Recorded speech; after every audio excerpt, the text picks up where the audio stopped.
Hello, and welcome to the African Tech Roundup. This is episode 13. Now, every Monday, we round up the week's most important technology, digital, and innovation news from across the African continent. My name is Andile Masugu, broadcaster and entrepreneur. And with me, as always, is tech entrepreneur and executive editor of iAfrican.com, Tefo Mogapi. How's it, bro? I'm good.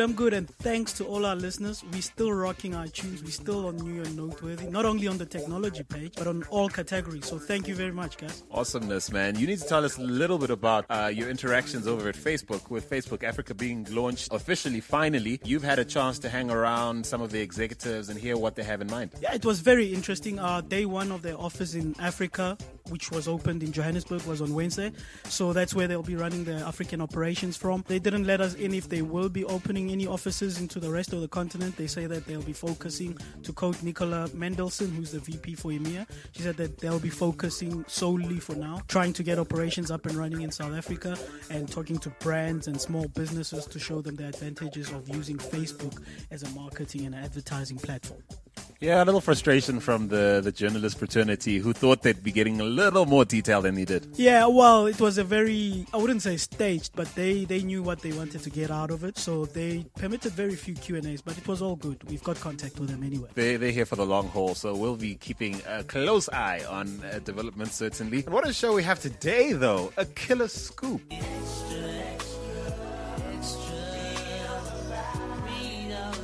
Yeah, big news. Coming out of East Africa. The big scoop, exclusive to African Tech Roundup, is that Nest, a Hong Kong-based accelerator and seed fund, is going to be coming to Nairobi, Kenya, to start an accelerator and fund some tech startups. Oh, snap. This is huge. So, listen, we're going to be talking a little more about that towards the end of our news segment. And we're going to use this as inspiration to have a little discussion about where venture capital activities are right here on the continent. And if this is the first time you're joining us, do yourself a favor and head on to AfricanTechRoundup.com to catch up on some great stuff from our past episodes. But not only that, do yourself a bigger favor by signing up for our weekly newsletter while you're at it to get the podcast sent straight to your inbox every Monday morning. You can also follow us on Twitter. Our handle is @AfricanRoundup. Give us a shout and tell us what you think of the show. We'd love to hear from you. And like I said, the discussion segment this week is inspired by the incredible scoop we're packing. So exciting news, man. Stick around. This week's African Tech Roundup is supported by Lean Startup Machine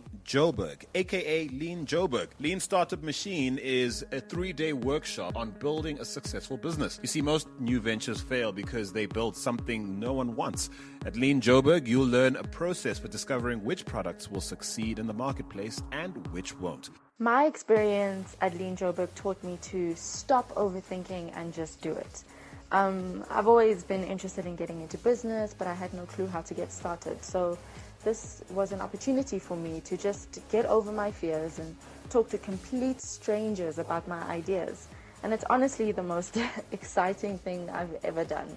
It's an immersive 48-hour educational experience, not a talk shop, not a conference, and definitely not a hackathon. To book your spot at the next Lean Joburg starting on Friday, July 31st at Josie Hub, visit bit.ly/Lean Josie or find them on Facebook at facebook.com/Lean Joburg and on Twitter at Lean Joburg. Many thanks to Balungile Mbenyane for that review. Now remember, if you'd like your audio comments included in a future episode of the African Tech Roundup, drop us a line on Twitter using the hashtag #ATRUcomment, and our team will make contact with you so that you can be part of the show. And now it's news time. Now, if you choose to name your tech company Hacking Team, what could be more embarrassing than being hacked? This is very embarrassing. This company counts among its clients very top countries, including some African countries like Morocco, Sudan, and Ethiopia, and they were hacked. Can't believe this. Some of their clients in the US include the Drug Enforcement Agency and the FBI. Now, apparently, some unnamed hacker who claimed to be the same person who basically broke into Hacking Team's competitor, Finn Fisher, last year, hijacked its Twitter account and posted links to 400 gigs worth of data. Internal data at Hacking Team, which which is customer data, which is all the backdoors that hacking team has built for countries and for some of their top clients, actually for all their clients. Even more worrying is that this data wasn't even encrypted. So passports, backdoors, source code, all unencrypted. Adding to that, if you have the time and if you have that 400 gigs of data, you could map literally some spyware or backdoor to a specific client so that you know who requested that from hacking team. I think it's incredible that a spyware company like these guys wouldn't encrypt their data and host it on the cloud? Well, I guess I'm sure they put in some mechanisms in terms of perimeter security or network security, and they just thought that nobody would breach those and get into their network. But still, it sounds a bit amateurish, but I'd like to know more about it. I also think this is more a cyber war thing than just some random teenager who hacked them. So someone who probably has espionage interests, like from a country that has beef with some of their clients, maybe? My first suspicion would be that going onto Twitter and making it sound like it's a teenager and posting all those links, I think is a byproduct, or it's a distraction. The real thing that happened and we need to focus on is that they were hacked and the data was hacked. So that's a very professional job, whoever did it. And they had to tell all their clients to basically stop using all their software. It was just ridiculous. Well, basically they told their clients to stop hacking the people they're surveilling. Stop listening to your enemy's conversation.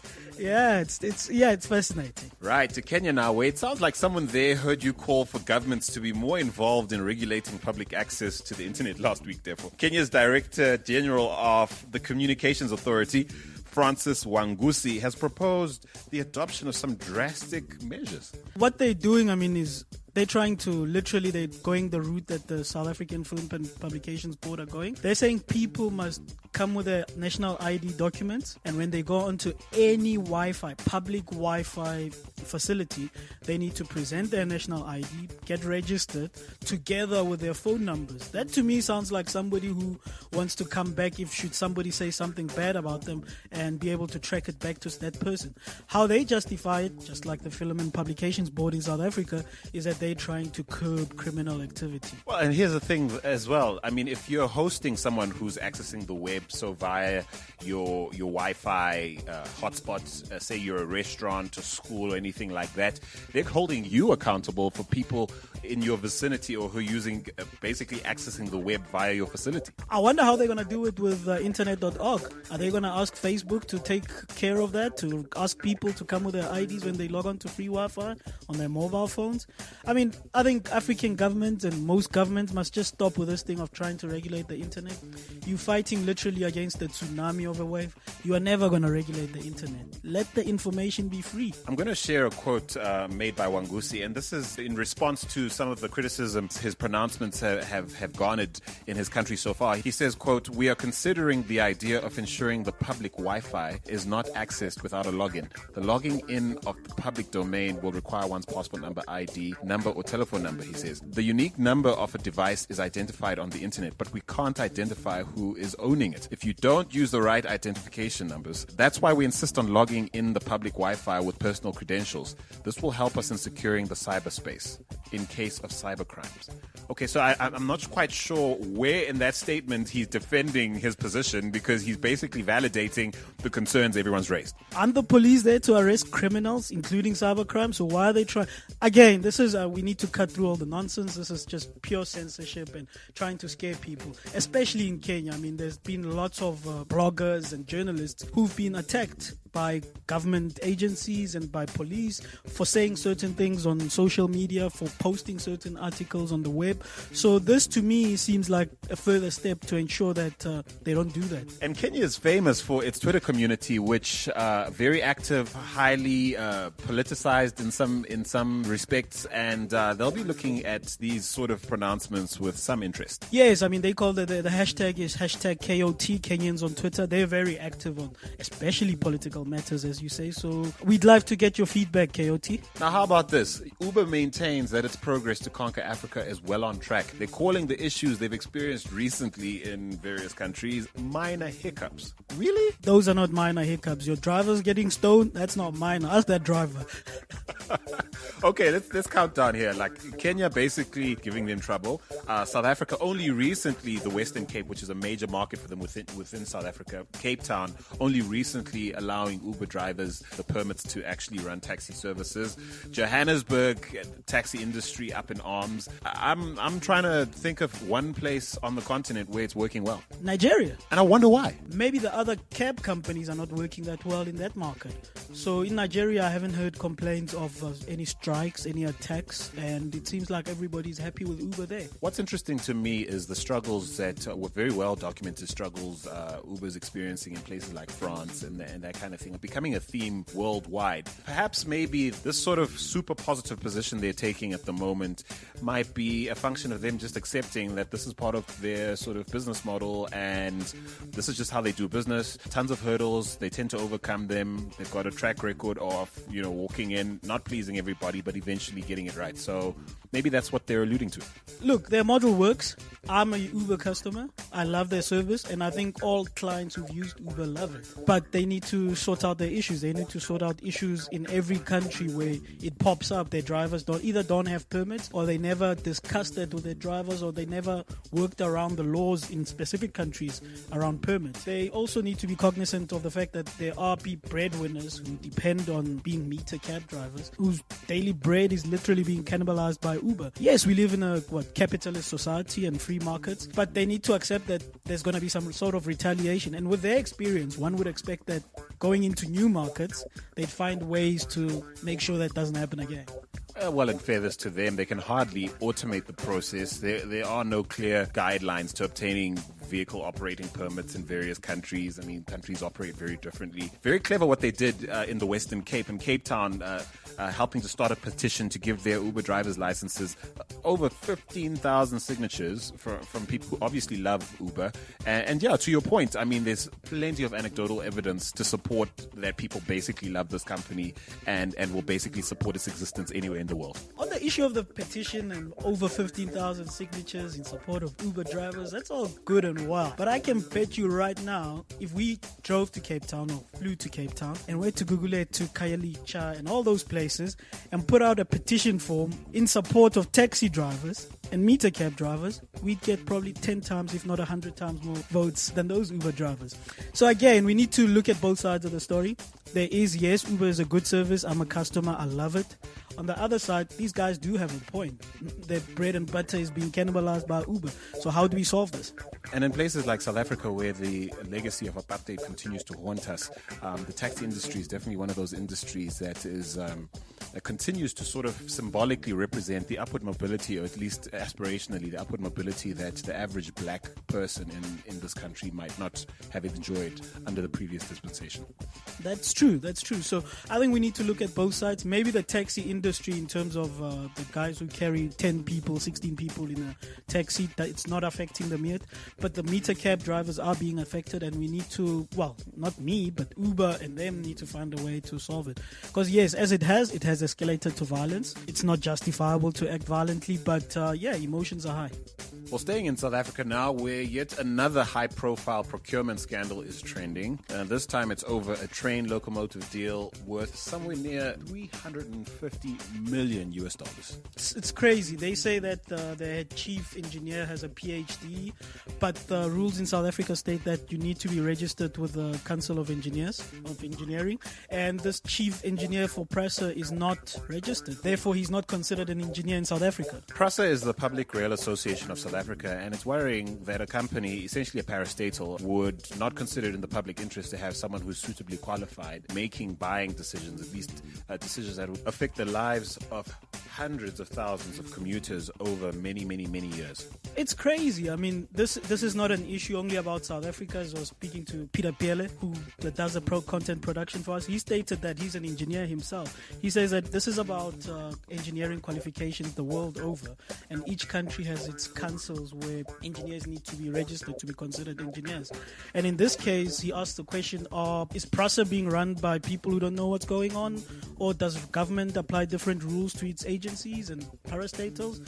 But something along the line is wrong because, as you say, PRASA transports the public and millions of people every day, and it's very worrying. What type of policies or checklists is this chief engineer who's not even accredited by the council checking? Are those locomotives, including 4,000 diesel locomotives that were delivered to PRASA, are they even worthy of being on our radar system? Well, this all follows an embarrassing situation where PRASA was being questioned about the suitability of these new locomotives for local conditions. Some people suggesting that these locomotives wouldn't even fit through tunnels and things like that. Okay, that's being a little bit too simplistic. But yes, the concerns are noted. I mean, it's about engineering standards. And if he hasn't gone through the council's policies and being accredited by the council, how are we certain that his work is worthy of being of an engineer in South Africa, of what's considered an engineer in South Africa? All I'm saying is, Africa, we can do better than this. It's embarrassing, and it's not an African thing. We do have standards, and it's just embarrassing. It's poor leadership, it's poor management, and we can't make excuses about it. And now to Nigeria, where a week after announcing that users of its platform in South Africa will soon be able to buy airtime and data with Bitcoin, BitX has announced that they'll be launching NNG. That's good for Bitcoin, again. But more importantly, and this is not only a thing for BitX or for anyone, it's for startups that are building apps. More importantly is we're not hearing you guys telling us about how many customers you have, how many downloads you've got, how much revenue you're making. We only hear when you're launching. So yeah, get back to us and tell us how many customers you've got, because that's bigger news and we'll definitely blow it up for you. I'm curious to hear from developers in places like Nigeria and right here in South Africa. How excited are you to basically harness BitX's API or platforms like BitX using their API to develop your own products and services? Is it of any interest to you at all? At the moment, I'll wear my developer hat and say I don't think Bitcoin has reached critical mass yet in terms of people who have it and people who use it and merchants who accept it. Thus, it's not attractive to many people. So until the big banks adopt Bitcoin technology, until big merchants accept Bitcoin payments, and it's sort of weaved into everyday life, I don't see it. It's an exciting technology with great potential, but I don't see it at the moment being something to take note of. Well, BitX has done its best to allay fears of those who are still quite, might be cynical about Bitcoin and the blockchain. They've gone to lengths to let people know that they're focused on security and compliance, and they're trying to know their customer. And I'll hold on a bit, because if they're talking about protecting against money laundering, etc., then you're taking away a very key feature of Bitcoin, which is anonymity. Bitcoin provides you the ability to transact without having to supply your ID or who you are. So the moment you say you're taking that away in the name of protecting against money laundering, then that's quite interesting. We'll have to see how you do that. Kind of defeats the purpose. And I mean, I suppose this is in the context of them trying to convert people from spending in Naira into Bitcoin as opposed to some other currency. What's the incentive then? I'm assuming most people trading in Bitcoin are enjoying the anonymity.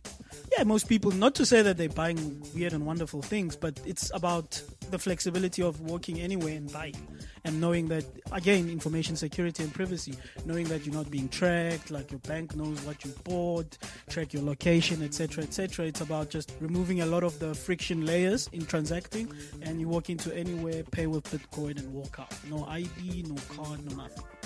Almost sounds like they're treating the currency as any other currency, which sort of begs the question, why not spend in a currency that already exists?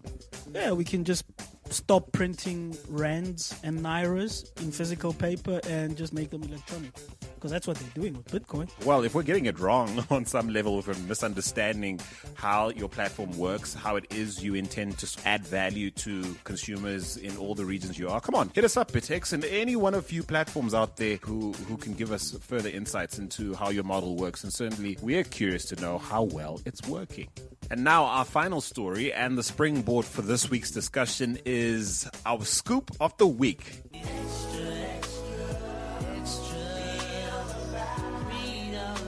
Take it away, bruh. Big news. Hong Kong-based VC and accelerator Nest is coming to Nairobi and will be operating out of the Nairobi garage. Why is this big news? This is big news because a few weeks back we had two seed funds that said that they don't see much future in investing in tech startups in Africa. Yep, we have 88 miles per hour who have said they won't be investing in African startups for at least 2 years. And then we've got Spark from Nigeria that basically trotted out some of its young ones to be shot in full view of the public. And of course, one of their co-founders, Jason Njoku, basically saying that the startup scene in Africa is underdeveloped. Something to that effect, but mainly not ready yet for investment and not ready yet for the type of investments they're looking for. Then you get Nest, who are saying, we're going big in Africa. Not only are they going to Nairobi, they say from the onset, they're also looking to launch in Cape Town. They're looking to launch in Johannesburg. Hi guys, thanks for having us on your awesome show.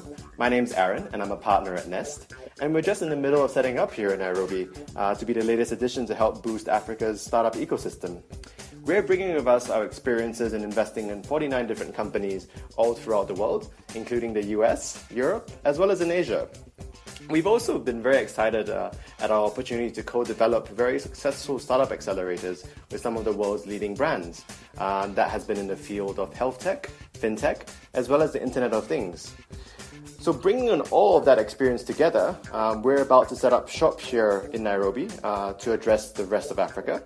We're very excited to speak to startups in this region and looking forward to bringing our 4 key pillars of strategy, marketing, funding, as well as network. But what really makes us different from all the other venture funds out there? I feel that we take a lot more of an active stand in the management of the startups that we do invest in. And what that means is that whether that's financial management or dealing with legal issues or maybe even digital marketing, we will get our hands dirty with each of the startups that we invest in to make sure that they're pulled through their growth process. But beyond that, what makes us also very exciting is the fact that we're bringing our global networks to play for all the startups here in Africa. We're bringing our global network of mentors, our global network of other founders who are also operating in emerging markets who might have faced very similar challenges to entrepreneurs in Africa. We also bring our global networks when it comes to market access. I've looked around this continent and I've seen so many solutions, whether that be in education technology or whether that be something that's based off more money, that really wouldn't look out of place in any urban city in Asia. So we will be looking at helping these startups grow not just in Kenya, not just in Africa, but all across the world. So if you're listening and you're a startup with an amazing team and a brilliantly scalable idea, please do drop us a line or come visit us in Nairobi. We're sitting up in the Nairobi garage just above a fantastic microbrewery. So do give us a shout when you're around. Cheers, guys. This is incredible. I mean, we've done a lot of reading on Nest and some of the work they've done abroad. They're essentially Hong Kong's equivalent to America's Y Combinator, the UK's Techstars. What's interesting is they seem to have an excellent track record of not just picking winners, but being able to create a pathway to success. This is what we spoke about a few episodes back about accelerators and seed funds needing to add more value, not just throwing money at startups, but coming with a process, a methodology, a system of trying to enable startups and helping them along the growth path and helping them see mistakes before they happen or as they happen quicker and help them pivot along the way if necessary. But this is, they've got a program that they have at Nest that they take startups through. They'll be based at Kenya's largest co-working space, Nairobi Garage, and they'll be headed up by managing partner Aaron Fu. And he said, quote, Kenya is an exciting frontier market and Nest has the opportunity to be one of the first overseas organizations to make an impact and accelerate the growth of startups in Silicon Savannah. Momentum is already building in Nairobi's startup and thriving technology community, and Nest can add to this by providing startups with access to Asian capital, global mentors, and marketing opportunities. One wonders why local accelerators and venture capitalists wouldn't be able to at least have a head start on what he's just described. It's very interesting, as you say. Guys like 88 MPH were in Kenya, were in Nairobi, and they shut down their office under the sentiments that they didn't see any value in investing in more tech startups out of Kenya. And then Nest comes and says that there is value in doing that, and not only in Kenya but across the continent. You have Aaron Fu, obviously, who's been working as a regional digital strategy lead for Africa at Standard Chartered Bank, who'll be leading up the Nest team in Nairobi. And you also have Kenyan Muturi, who'll be the community manager. So they're taking local knowledge. They're very cognizant of local knowledge and incorporating it into their system. Now, if you're feeling a little left out, Nigeria or Ghana, have no fear. Nest definitely has its sights set on Lagos, Accra, and like you mentioned, Cape Town and Joburg as well. You can be sure that they're rolling heavy because they're partnered with international brands including DBS Bank, which is a leader in SME banking and private wealth services across Asia and the Middle East, AIA, Asia's preeminent insurer. They're definitely looking to build on the momentum Nest has built out of Hong Kong, founded, of course, by Simon Squibb. More importantly, you need to tell us what you think. Do you believe, as Nest are saying, that there is great upside to investing in tech startups on the African continent? Are you on the team with 88MPH and Spark, who've said that there's not much value in the next 18 to 36 months, so we'll sit back a little bit? There's not that good value of startups coming out there who can give us the type of returns we want. Which side are you on? And what about you startup founders who had basically given up hope of ever sourcing venture capital on the continent? Are you excited by this? Will you be knocking at Nest's door? And I'm also curious to know, what is it beyond cash you would want from an accelerator, a venture capitalist? What sort of experience would you need, want, or require from someone who offered you the opportunity to grow your startup? Drop us a line on Twitter at African Roundup. Use the hashtag ATRU to let us know what's on your mind. Also, if you're keen for a comment you've made to feature as an audio comment on a future show, please be sure to use the hashtag ATRU comment, and our team will be on it like white on rice. In the meantime, though, a big thank you to Lean Startup Joburg for their support this week. Want to learn how to fail fast and succeed even faster? Join the movement. Book your spot at the next Lean Joburg starting on Friday, July 31st at Josie Hub. Visit bit.ly/Lean Josie or find them on Facebook at facebook.com/Lean Joburg and on Twitter at Lean Joburg. Otherwise, that's it for now. Until next week, it's cheers from me, Andile Masugu. And me, and thank you once again for keeping us on top of the iTunes chats. Therefore, more happy. Take it easy, everybody. Cheers, guys.